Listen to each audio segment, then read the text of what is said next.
Cuban here, and today I'm taking a look at the Logitech K860 ergonomic keyboard.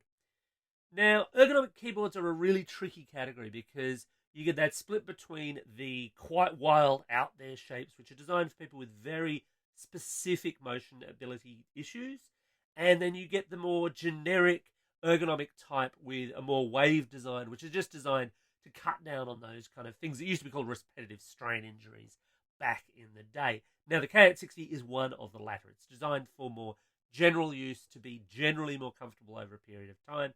But the fact remains, the single most important ergonomic thing that you can do with any keyboard is actually take your hands off it every once in a while and go for a walk. But of course, in the real world, we have to sit at our desks all day and type away on keyboards. And I've been a big fan of this style of ergonomic keyboard for many years now. For many years, my go-to keyboard in this category has been the Microsoft Sculpt.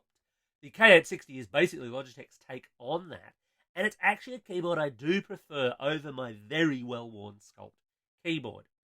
So what's good about the K860? Well, for a start, there's the connectivity model, because it will work off one of Logitech's little USB 2.4 gigahertz receivers, which means if you've got other Logitech mice or other Logitech peripherals that use that, they'll all talk off the one receiver, which means you only need one port on your computer or laptop.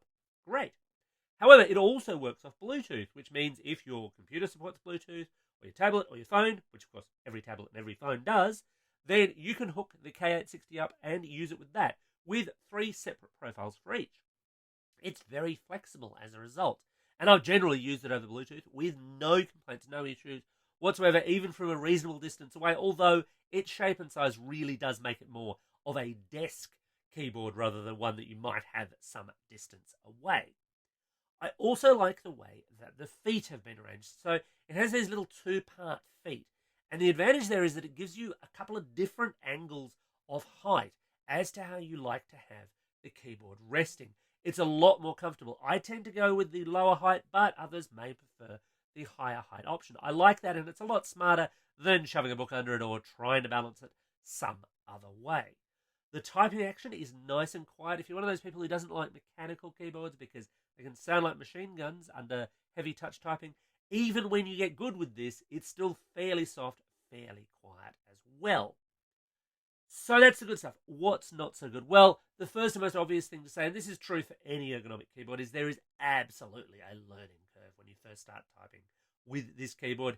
If you're used to typing with a regular keyboard, whether or not you're a hunt and peck style typist or someone who can touch type, great skill to learn, by the way, this is going to take you some time to get used to because things are just a little bit different. The spacing is a little bit off. The split space bar will take a little bit of getting used to.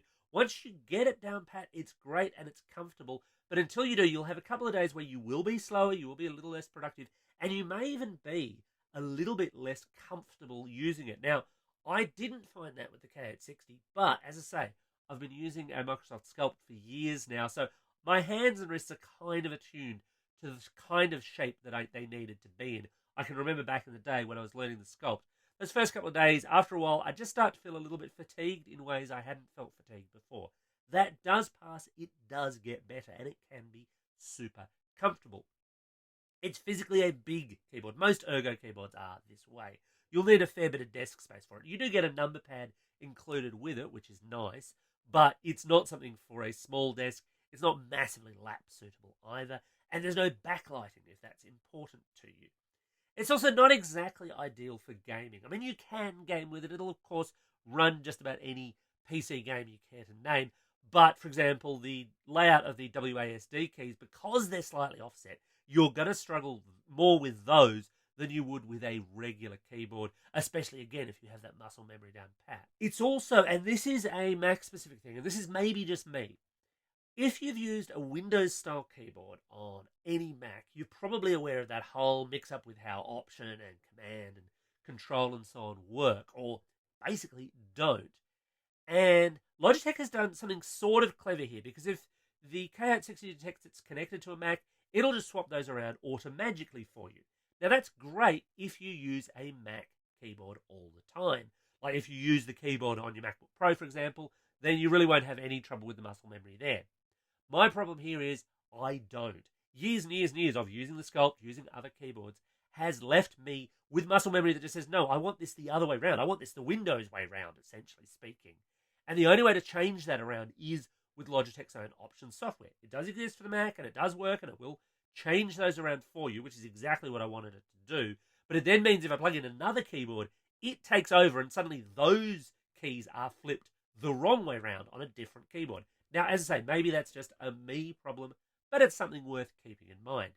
The other challenge here is one of cost. The K860 runs for around $199 in Australia. You may be able to find it a little cheaper on sale. And that's a fair bit more than the Sculpt, which comes with a mouse. Now, Logitech did send me their MX Vertical mouse to test at the same time. And it's a really interesting device. It's a very unique looking device, but it'll run you almost the same cost again. The Logitech combination of both is way more expensive than its Microsoft equivalent. And that is going to be a big problem for many people.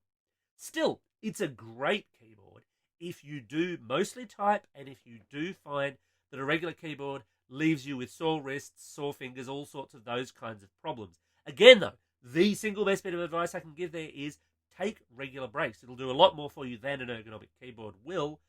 But if you want a keyboard that's going to help along the way, the K860 is recommended. So that's my take on the Logitech K860. What do you think? What do you want to know? Let me know in your comments below. And as always, thanks for watching, and don't forget to hit like and subscribe.